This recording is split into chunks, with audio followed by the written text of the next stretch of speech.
All right, today is Thursday. The week is flying by. We're continuing with our Knights and Samurai DBQ, looking at documents E and F today, and we have a Google form for that as well. This is the last Google form of the week, and today is all focused on honor and death. So they're um, how they felt about honor and being honorable. So think back to the hook exercise, and then their thoughts on death, which was one of the hook exercise questions.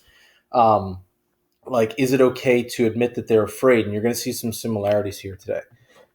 I've been getting a lot of questions. Can you start working on your Flipgrid? The answer is yes, but I do not have a link posted.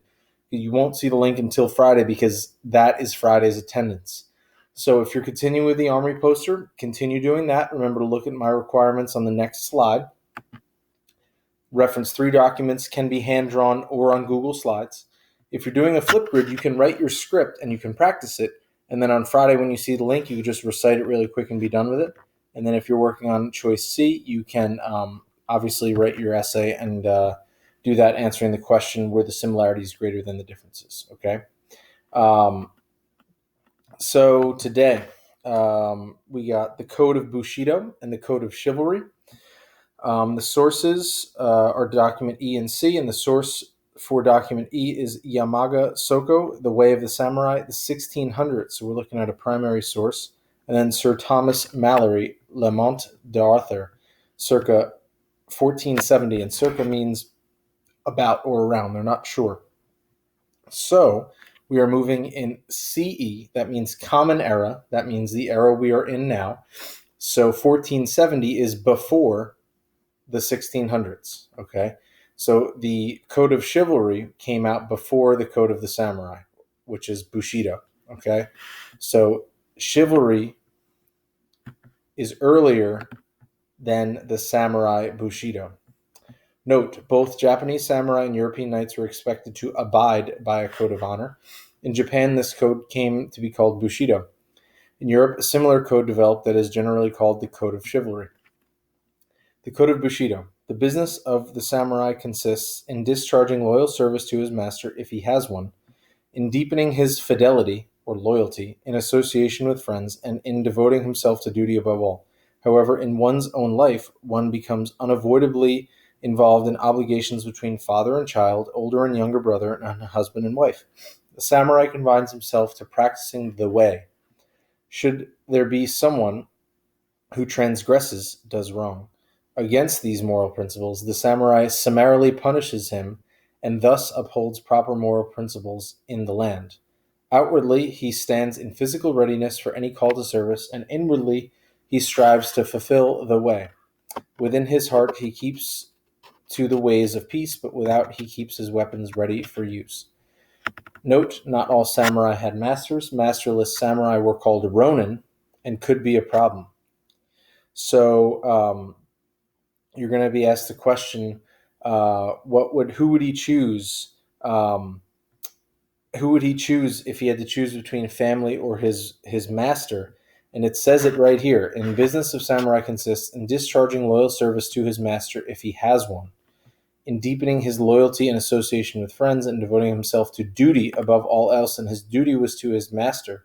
All right. So if there is a problem between his family and his master, he's going to choose his master. That is the Code of Bushido. And if a samurai doesn't have a master, he is he is masterless, and they were called ronin. They could be a problem because they could kind of do whatever they wanted. The Code of Chivalry. With great ceremony, each knight took the vows of true knighthood, solemnly promising to do no wicked deed, to be loyal to the king, to give mercy to those asking it, always be courteous and helpful to ladies, and to fight in no wrongful quarrel for worldly gain, which means like gain for their own personal pleasure, upon pain of death or forfeiture, loss of knighthood, and King Arthur's favor. So if they did these things, they could be put to death or loss of knighthood. Unto this were all the knights of the Round Table sworn, both old and young. To dishonor knighthood was a great disgrace. To prove themselves worthy of knightly honor by strong, brave, courteous, loyal bearing under great difficulties was the highest end goal of living. All right, so the next one is all on honor and death, and it's 3 poems. 2 of them are on the samurai, and one of them's on the knight. Um, Samurai poems were greatly influenced by Zen Buddhism and show this idea of Buddhism. And the Song of Roland was a heroic, epic poem about a French knight. Shows the influence of Christianity and is the oldest surviving work of French literature. So this is the oldest work in French history. Poems written by the samurai were around the 1400s, and the Song of Roland is written around 1100. Samurai would often write these poems very quickly if they felt that they were going to die, and to kind of like pump themselves up. And it has the main ideas over here if you need them.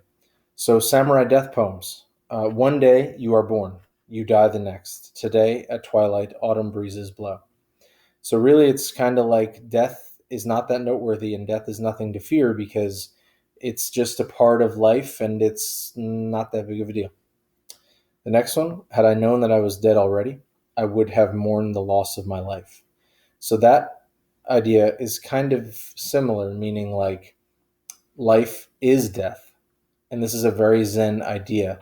So if he already has accepted death, and if he hadn't, then maybe he'd be sad. But since he's accepted death, he's ready for anything. Here's Roland's song. This is the knight's poem. Now Roland feels that the end of his life has come. He has lain down on a steep hill with his face towards Spain, and with one hand he beats his breast. God, I acknowledge my guilt, and I beg for thy mercy for all thy sins, greater and lesser, which I have committed from the hour of my birth until this day, where I lie here overcome by death. He has held out his right glove to God. Angels descend out of heaven and come to him. The Song of Roland, author unknown. So it sounds like he's kind of unsure if he is going to be forgiven for his sins. And he's kind of like begging God. So he's not as confident in death as these samurai are, I think, at least. All right. So take these notes, take the things that I said here, and use them when you are answering the document E and F Google form. That is your attendance today. Tomorrow, the choices are due: either your Army poster, your Flipgrid, or your essay. Okay. So either of those are due. And they are due tomorrow by 11:59. If you have any questions, let me know on Google Meet. Have a great day. Good luck. Looking forward to seeing some awesome creative Army posters and hearing some awesome Flipgrids or reading some awesome essays. All right, keep up the good work.